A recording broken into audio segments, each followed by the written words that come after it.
So what do you enjoy the most out of poker? I'm sure different people have different answer for that. What do you like the most about it? That's a good question.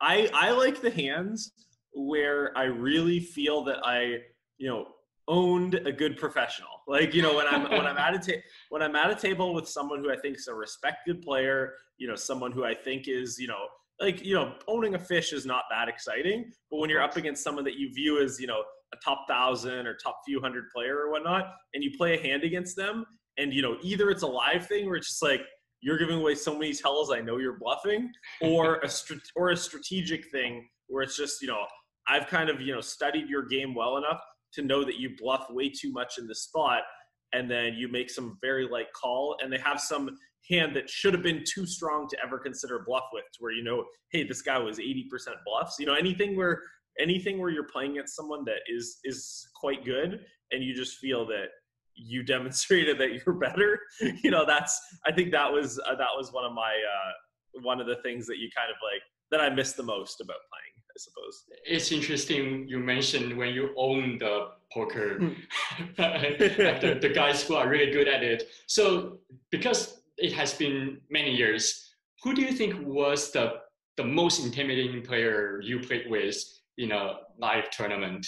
I think that's a good question, and it really varies year to year. Like, let's say as an example, I'd say everyone in their era, I would say kind of 2008 or 2009 Phil Ivey was the most intimidating for me. But toward most of me playing poker, I didn't, view him as good as I did early on, kind of thing. So it's, say by the end 2016, he wouldn't have been kind of high up on my list. So it's, every era would have been different. Some of the guys that I think, did well for, the better part of when I was playing. I think Dan Smith is someone who very much, stood the test of time. Steve Chidwick, Steve O'Dwyer.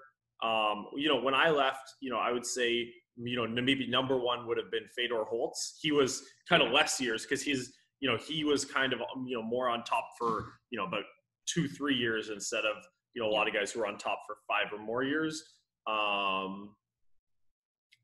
Who would some of the others be? I think at that time, Igor Kurganov, I think, was playing very well. Dan Coleman was another one who had kind of a short window, but was, very good kind of for his, year or two of really being on top. Yeah, there's Connor Drynan, I think, was one.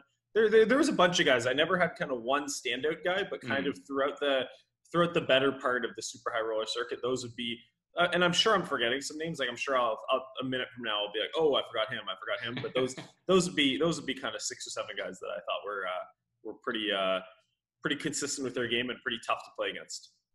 You mentioned in 2008 and 2009, you thought Phil Ivey is the most intimidating. And when you mentioned that name, I realized when I first saw you play, I thought, wow, I'm going to talk about your signature stare. Sure, so, yeah. Yeah, because when I see you do that, I realized, wow, I wonder what he will do when he is against Phil Ivey. Because he likes to stare at his opponents as well. So, yeah, like, what are you hoping to achieve when you're doing that, like staring in that way? And what would happen if they are staring back? What will you do? And what are you thinking?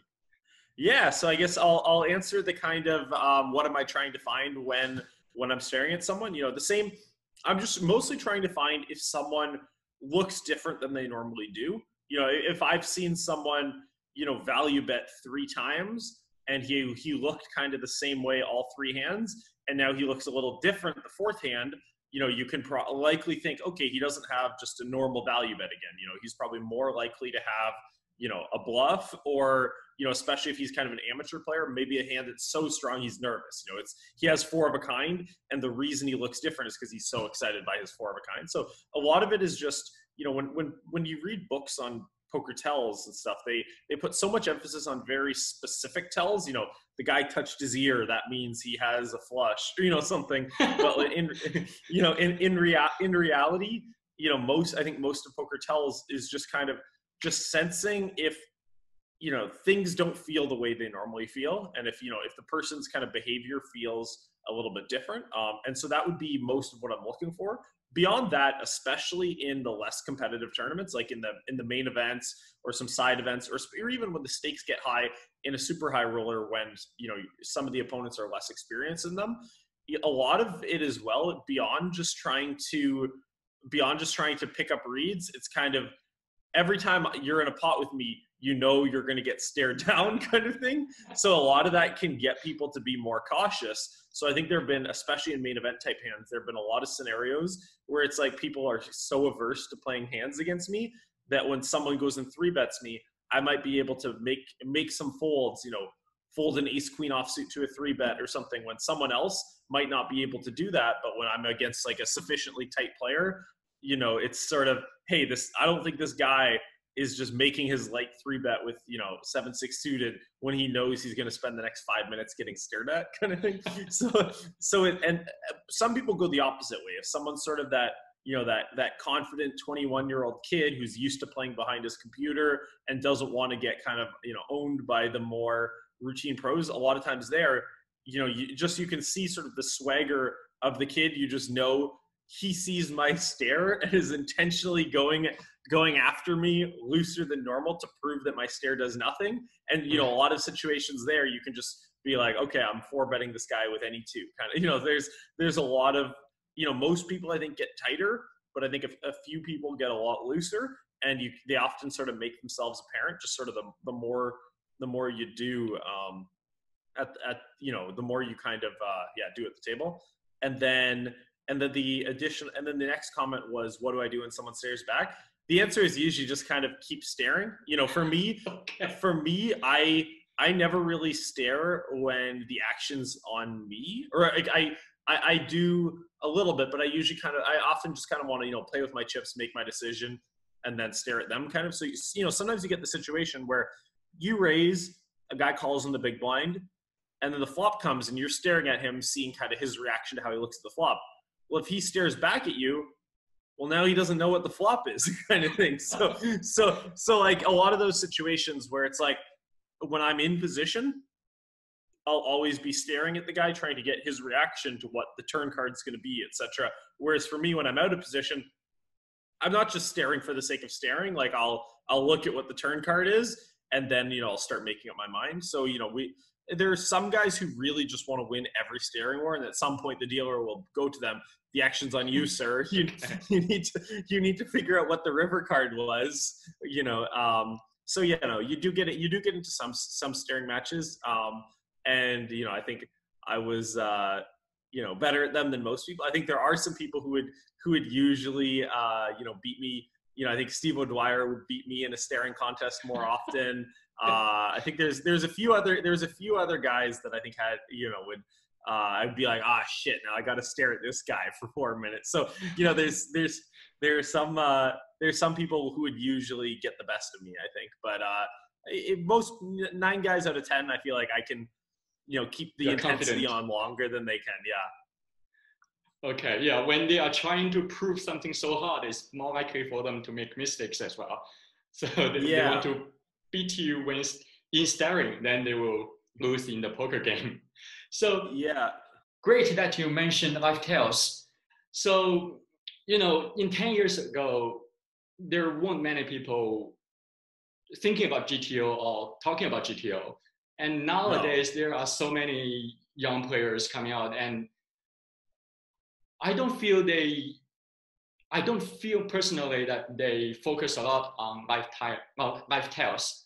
Instead, they may just stare at the table, then do their own thinking. So do you think in nowadays poker, the live tails are less important than before? So I think it depends on what environment you're in. I think the higher the stakes and the more competitive an environment you go in, the less that live tells matter.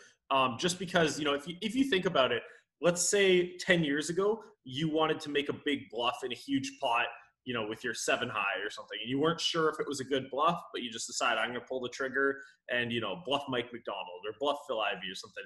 Likely you had some sort of like emotion attached to that.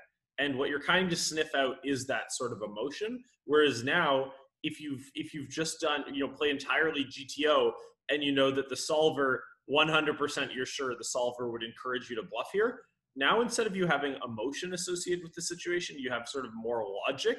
And I think you're going to give less tells away, because when you're sitting in that moment making that bluff, rather than feeling weak because you're making an emotional bluff, you kind of feel strong because you're making a logical bluff. You have some emotions associated with winning chips, losing chips, but I think that the new generation, even if it's the exact same hand, has more confidence when they make that bluff, because they know it's computer approved, rather than they have to tell their backer, and then their investors are like, why'd you do that? You wasted our money.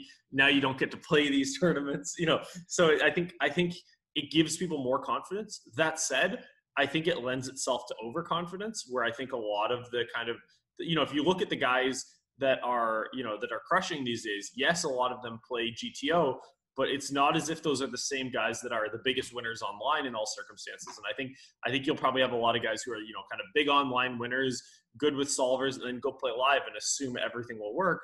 And then the guys that have 10, 15 years experience playing at high stakes will, maybe be able to make up for the fact that their game is a little bit less fundamentally strong, with the fact that they're so much more experienced with kind of understanding the human component of the game.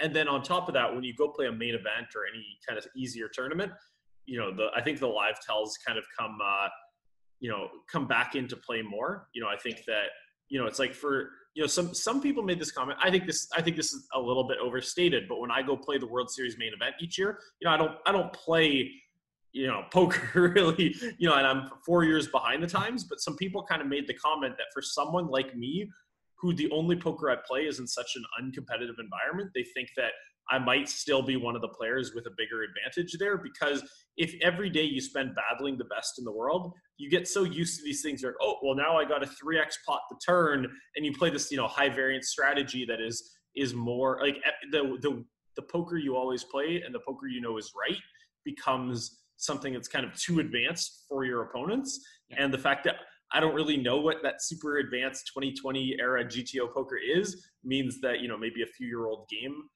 can still be fairly competitive against kind of bad enough players.